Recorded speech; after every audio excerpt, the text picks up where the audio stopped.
YouTube, what's going on? Good morning. This your boy 78 Cuddy Boy. Today at work I'm changing the oil on a MQ56 KW generator. Basically this is an inline 4 Isuzu engine. I just got done draining the oil from the oil filter housing. Right here you can see the oil in the cup. Right here is the fuel filter housing. That's one fuel filter, that's another one. The noise you hear in the back is the pump. It's pumping the oil out. So I'm gonna try to get as much of this footage as I can with one hand. It's kind of hard. I just spilled some oil down there, but it's alright. We'll clean it up a little later. We're gonna take this over here. We're gonna dump this out. Now I'm gonna try to take the oil filter housing out. Try to see if I can get a video of me taking the oil filter out. So I'm gonna try to prop it all up as best as I can right here. Basically what I was saying is, here's the oil filter housing. One O-ring right here. There's one O-ring here. And there's another one right here. And then there's one more inside this cap right here. Right there.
This on the bottom of this, and if you can see on one side, you're going to take the spring right here and slide it on, and then you put the filter in the housing, just like that.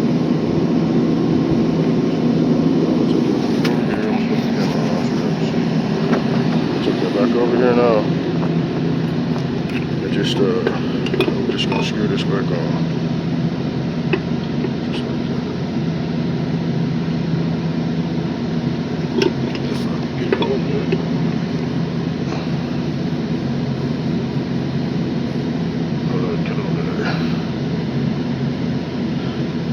Just like that.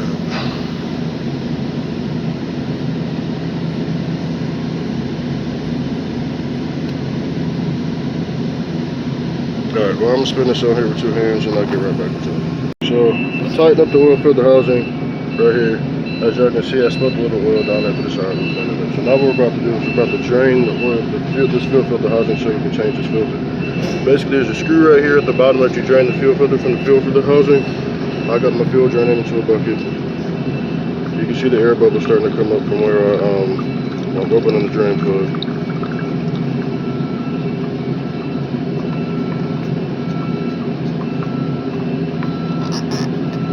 I don't want to come out of there.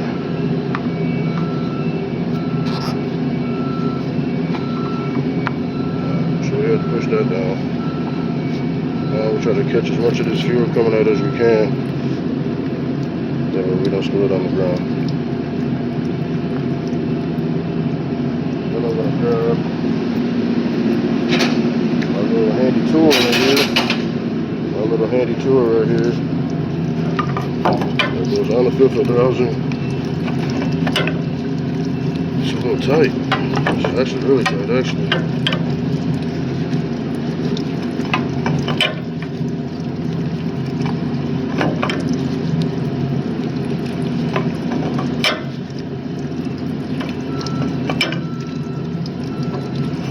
The fuel's really not that dirty. It was just oil already in this bucket, so that's why the fuel looks that dirty. But you can see how clean it is coming out. This generator's fairly new. It only has 190 hours on it. So generators go by hours, not mileage.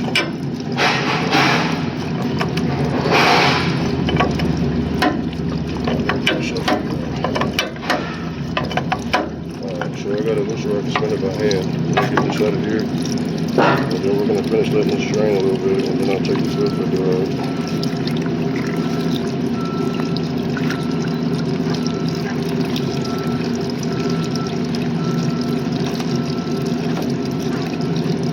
I know I haven't been giving y'all much footage of the Cutlass, but I promise it's coming.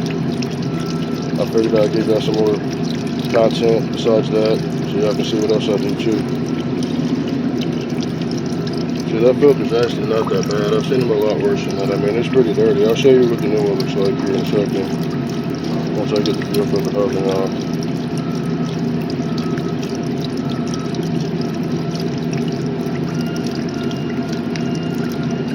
Alright, I'm gonna need 2 hands to get this off, so I'm gonna get right back with y'all in a second once I get this off and show y'all the difference between a new filter and an old filter.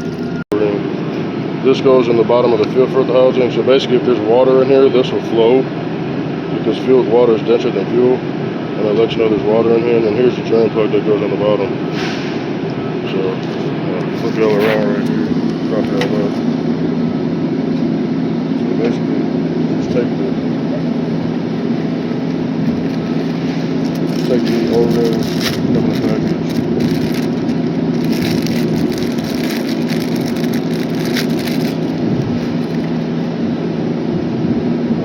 O-ring in there, so I gotta take my pick, which is over here. I'll take my pick, which is right here. Just take this one out.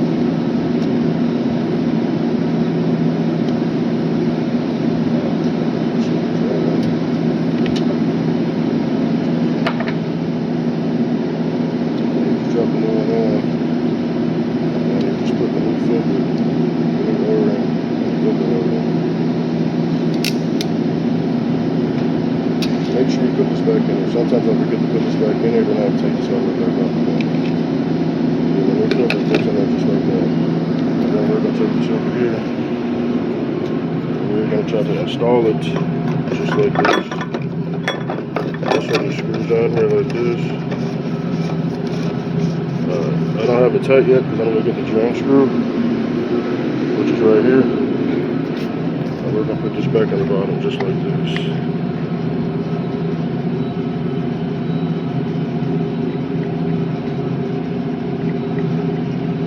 Make sure that gets nice and tight so we don't suck air in the system when we're trying to bleed the fuel system.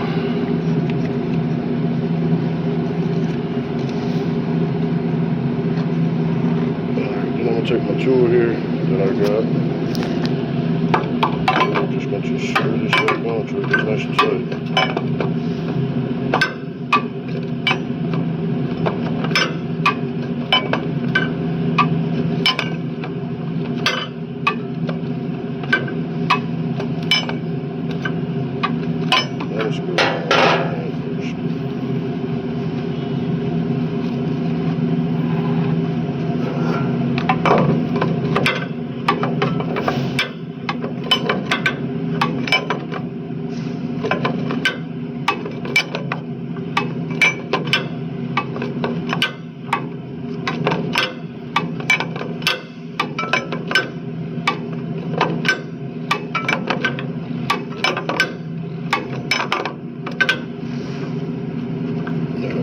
tight. You don't need it too tight.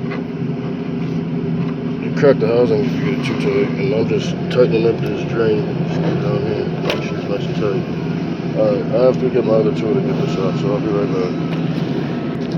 Alright, here's my tool. It's nothing basic, just a basic strap wrench.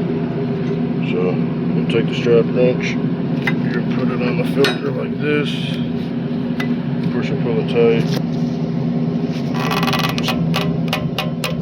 Oh my god, it's kind of tight, guys. Alright, I'm gonna have to pause that for a second. Alright, well, I got it loose enough where I can spin it off by hand. It was on there really tight for some reason.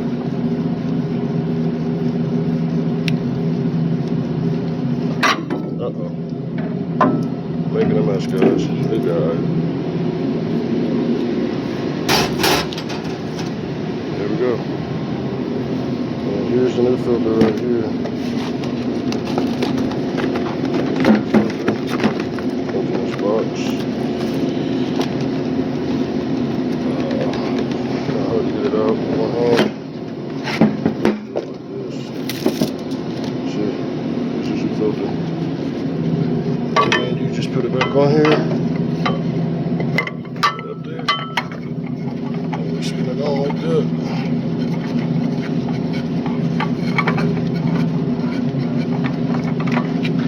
Just spin it on.